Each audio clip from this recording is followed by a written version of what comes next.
प्रिय जिज्ञासुओं नमस्कार, आपका स्वागत है डॉक्टर पवन शुक्ला एजुकेशनलिस्ट नामक यूट्यूब चैनल पर। आइए हम आज बात करते हैं इस वीडियो के अंक में शैक्षिक तकनीकी की एक महत्वपूर्ण प्रत्यय की, जिसका नाम है सामाजिक परीक्षा प्रतिमान यानी सोशल इंक्वायरी टीचिंग मॉडल। जो है हम प्रतिमान की बात कर रहे हैं, जिसमें सामाजिक परीक्षा प्रतिमान यानी जो समाज की स्वाभाविक क्रियाएं हैं, उन क्रियाओं के बीच जो परीक्षा यानी पूछताछ की प्रक्रिया घटित होती है, उस पूछताछ की प्रक्रिया को क्या शिक्षण के रूप में उपयोग किया जा सकता है। यह प्रतिमान इस प्रश्न का उत्तर देता है और इसके प्रवर्तक बायरन मार्शियस और बेंजामिन कॉक्स थे। याद रखिएगा कि जो सामाजिक परीक्षा प्रतिमान है, सोशल इंक्वायरी मॉडल है, उसके प्रतिपादक बायरन मार्शियस व बेंजामिन कॉक्स थे। इन्होंने कहा कि जो परीक्षा है यानी जो पूछताछ की प्रक्रिया है, उससे चिंतन का विकास होता है। चिंतन का विकास होना यानी चिंतन का तात्पर्य है यह स्वयं एक सक्रिय प्रक्रिया है, क्योंकि चिंतन के लिए आप जानते हैं बाह्य कारण हो सकते हैं, लेकिन ये पूरी प्रक्रिया आंतरिक रूप से होती है, इसमें स्वयं करना पड़ता है। तो इसलिए इसमें कहा गया, इस जो सामाजिक परीक्षा प्रतिमान है, इसका आधार है, ये वाक्य है कि चिंतन से परीक्षा से चिंतन का विकास होता है, यानी पूछताछ करने से जो थिंकिंग है, जो चिंतन की बातें हैं, उसमें विकास होता है। यह सामाजिक विकास में सामाजिक समस्याओं को समझने में, विश्लेषण करने व निराकरण करने में खोज विधि को महत्वपूर्ण मानता है। जो सामाजिक परीक्षा प्रतिमान मार्शियस और कॉक्स ने दिया था, उसमें उन्होंने कहा कि जो यह प्रतिमान है, इस प्रतिमान का मुख्य जो किरदार है वह है सामाजिक विकास में। यह क्या करता है, यह सोशल डेवलपमेंट की बात करता है कि किस तरह से सोशल डेवलपमेंट घटित होगा, बात नहीं बल्कि उसको करता है कि सोशल डेवलपमेंट कैसे होता है, इसको ये अस्तित्व में लाता है।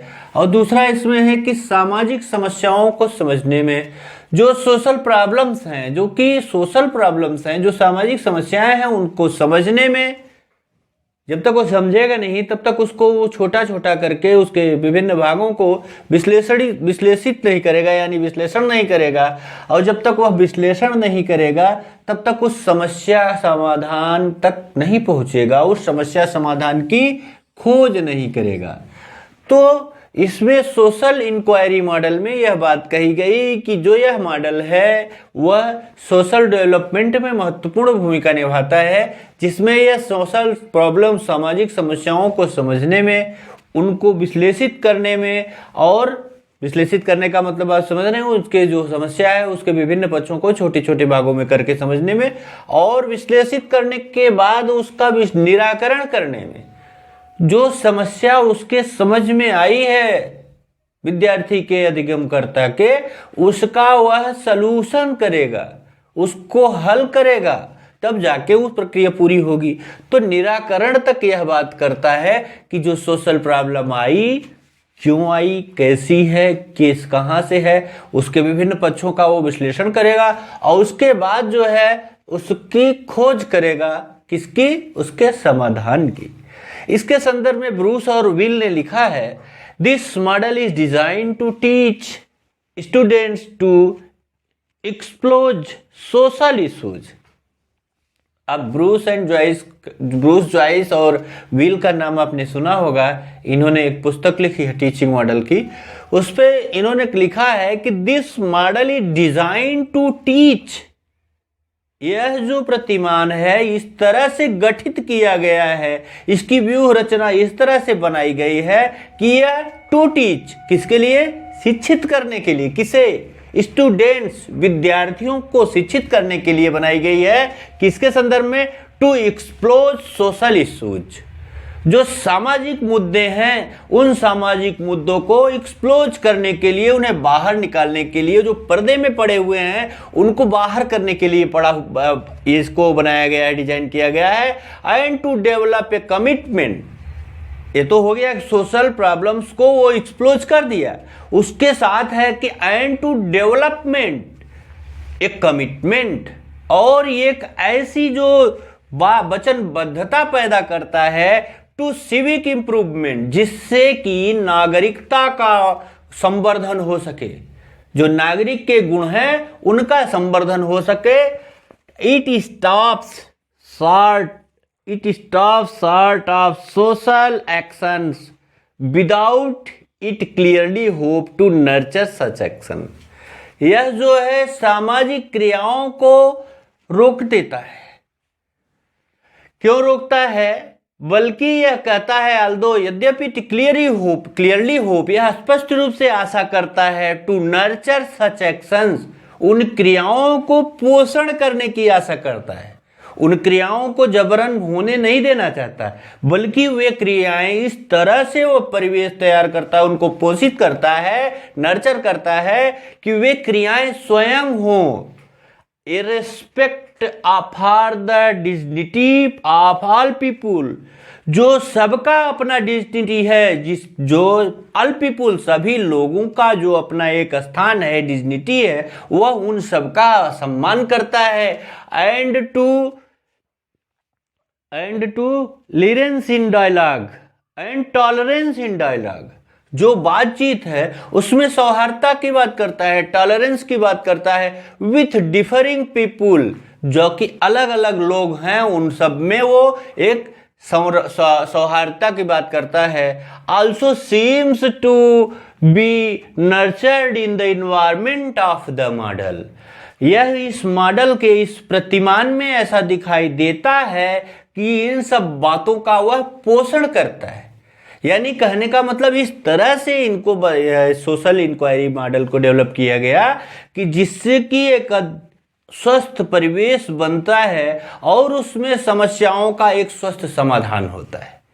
इसके संदर्भ में बात करें तो जो आप जानते हैं फोकस, सिंटेक्स, सोशल सिस्टम और सपोर्ट सिस्टम, चार प्रमुख बिंदुओं पर किसी प्रतिमान की बात की जाती है तो उसका जो पहला स्टेप है फोकस की बात करें, यानी जो उसका केंद्रण है, केंद्र बिंदु है, उद्देश्य है, वह है कि समस्या समाधान की क्षमताओं तथा समायोजन का विकास करना।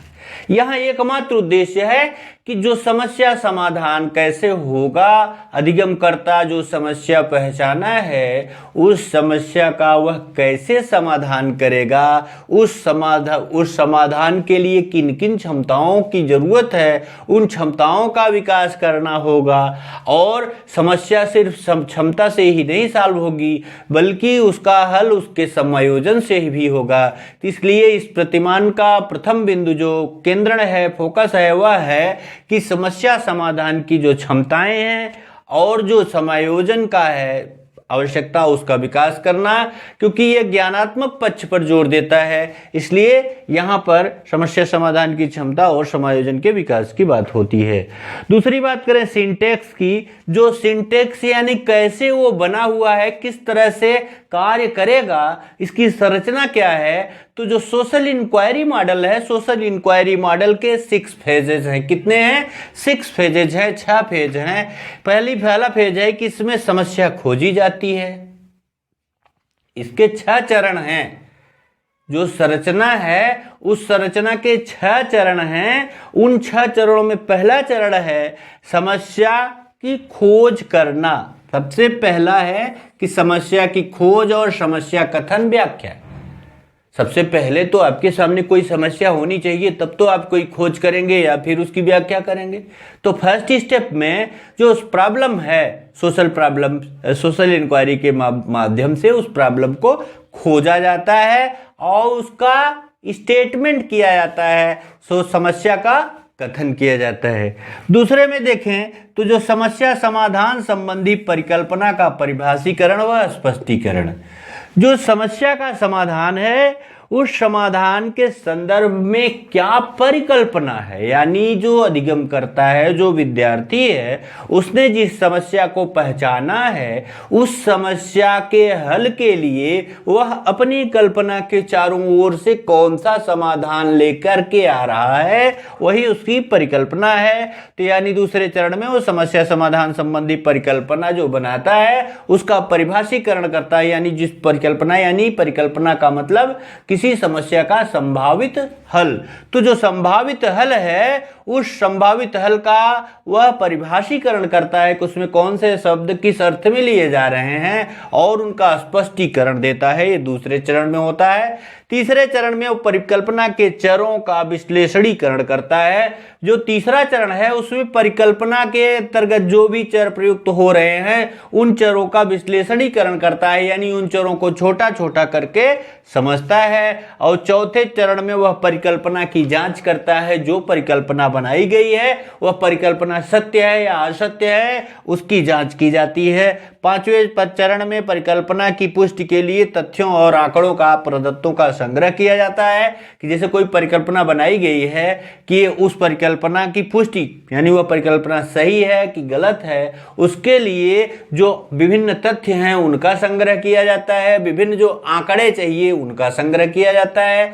जैसे किशोर विद्यार्थियों के अध्ययन आदतों और मूल्यों का क्या संबंध है, अगर इसके संदर्भ में कोई समस्या बनाई गई कि किशोर विद्यार्थी के जो मूल्य हैं क्या उनकी समस्या उसकी जो अध्ययन आदत है उससे प्रभाव पड़ता है या उनसे कोई संबंध है, अगर ये समस्या है तो इसकी कथन की व्याख्या की गई और उसमें समस्या संबंधी जो परिभाषीकरण किया गया, स्पष्टीकरण किया गया। किशोर विद्यार्थी का तात्पर्य 19 से 22 वर्ष इस तरह से, और जो अध्ययन का क्षेत्र है वो भी आप सीमित करेंगे क्योंकि विश्व में 19 से 22 वर्ष आपके पॉपुलेशन हो जाएंगे तो आप बताएंगे कि भारतवर्ष के उत्तर प्रदेश के फलाना या फिर किसी दूसरे राज्य के जनपद के ब्लॉक के गांव के स्कूल के, इस तरह से आप उसको समाहित करते हैं। तो स्पष्टीकरण और उसके बाद जो चर दिए गए हैं कि मूल्य कौन कौन से मूल्य है जिनका अध्ययन आदत पर प्रभाव पड़ेगा उनका देखेंगे, विश्लेषण करेंगे, तब जाकर के आप परिकल्पना की जांच करेंगे। और जांच के लिए जो पुष्टि के लिए आप आंकड़ों का संकलन करेंगे कि किससे पता चला का मूल्य कौन सा है, आंकड़े जो लिए गए, आंकड़े कहां से कलेक्ट किए गए। तो इनको करने के बाद वह जो है छठवें चरण पर वह समस्या का सही समाधान प्रस्तुत करता है। इस सेंटेक्स में छठवां चरण होता है समस्या के सही समाधान का, कि यानी जब वो परिकल्पना की पुष्टि के लिए तथ्यों आंकड़ों का संग्रह कर लेता है अधिगम करता, उसके बाद वह समस्या के समाधान का जो स्पष्टीकरण है समाधान प्रस्तुत करता है।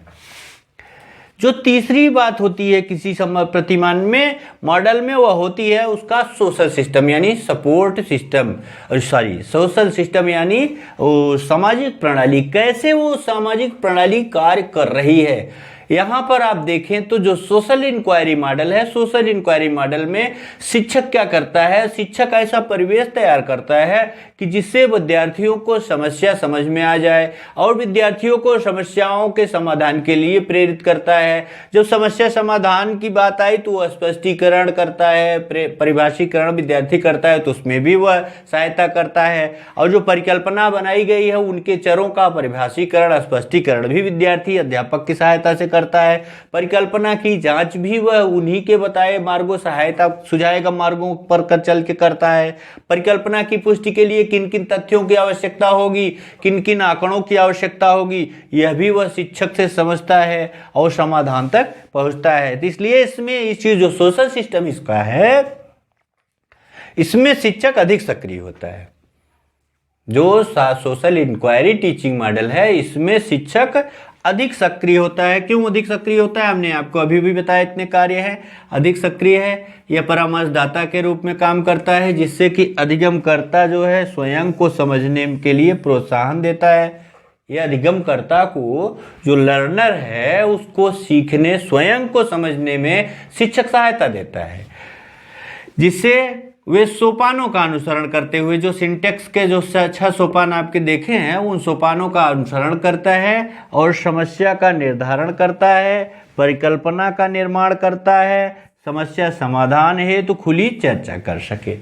तो इसमें जो सोशल इंक्वायरी मॉडल है इसमें शिक्षक ज़्यादा सक्रिय होता है और उसके सक्रियता का परिणाम यही होगा कि विद्यार्थी अपने आप को पहचानेगा, समस्या को समझेगा, समस्या समाधान के लिए परिकल्पना प्रस्तुत करेगा, उसकी पुष्टि के लिए आंकड़ा बटोले जुटाएगा और आंकड़ों के आधार पर वह समस्या का एक समाधान देगा। तो इसके बाद मूल्यांकन की बात करें यानी सपोर्ट सिस्टम की बात करें तो जो मूल्यांकन प्रणाली इसमें होती है इसकी मूल्यांकन प्रणाली अत्यंत जटिल होती है। इसकी मूल्यांकन प्रणाली अत्यंत जटिल होती है। क्यों होती है? इसलिए जटिल होती है कि इसमें विद्यार्थी का जो स्व है उसका मूल्यांकन किया जाता है कि उसने स्वयं कितना पहचाना अपने आप को। तो इसके सोपान जो हैं यहाँ पर आपके समक्ष 4 सोपान आपको मिलेंगे इसके मूल्यांकन के, जिसमें पहले में छात्रों की सूचनाओं को एकत्रित करने की क्षमता का मूल्यांकन किया जाता है, क्योंकि जो भी बातें हैं उसको करना छात्र को है। अध्यापक एक मार्गदर्शक, एक परामर्शदाता के रूप में उसके साथ रहता है। तो यहाँ क्षमता तो विद्यार्थी की ही जाननी पड़ेगी कि उस सूचना को एकत्रित करने में कितना क्षमतावान है। दूसरी बात है परिकल्पना निर्माण व चरों के परिभाषीकरण की क्षमता का मूल्यांकन। जो परिकल्पना निर्माण करता है और जो परिकल्पना निर्माण के पश्चात जो चर आते हैं उन चरों का परिभाषीकरण किस स्तर से कर रहा है, उन चरों के परिभाषीकरण की क्षमता का मूल्यांकन किया जाता है। और तीसरा है कि जो परिकल्पना की वैधता का मूल्यांकन किया जाता है कि परिकल्पना कितना वैध है, वैलिडिटी क्या है उसकी बात होती है, उसका मूल्यांकन होता है। आंकड़ों के संग्रह तथा विश्लेषण की जांच की जाती है। जो डाटा कलेक्शन है, ये डाटा जो कलेक्ट किया जा रहा है, किस तरह के डाटा कलेक्ट किए जा रहे हैं उसकी बात होगी। और कलेक्शन के पश्चात उसके विश्लेषण कैसे करता है इसकी भी जांच होगी, क्योंकि बिना विश्लेषण के वह रिजल्ट तक नहीं पहुंच सकता, समस्या का समाधान नहीं निकाल सकता। अगली बात कि जो समस्या का समाधान है वह किस स्तर का करता है, इसके समाधान कथनों की जांच की जाती है। इसमें जो परीक्षण लिया जाता है इसमें निबंधात्मक परीक्षण ज़्यादा महत्वपूर्ण होते हैं, लेकिन वस्तुनिष्ठ परीक्षा का भी उपयोग किया जा सकता है। इस शिक्षण प्रतिमान का जो सोशल इंक्वायरी मॉडल है इसका देखा जाए तो उपयोग जो है इसका उपयोग चिंतन स्तर हेतु उपयोगी है कि जिससे कि चिंतन स्तर बेहतर हो सके। इस तरह से हमने आज के इस वीडियो के अंक में social inquiry model, teaching model पढ़ा, जो कि बायरन और मार्शियालस के द्वारा तथा बेंजामिन कॉक्स के द्वारा दिया गया था। तो इसको आप अध्ययन करिए, जो बातें आपको पूछनी हो आप आइए, आपका मैं स्वागत करता हूँ। चैनल लाइक शेयर सब्सक्राइब अवश्य कर लीजिएगा। धन्यवाद, नमस्कार।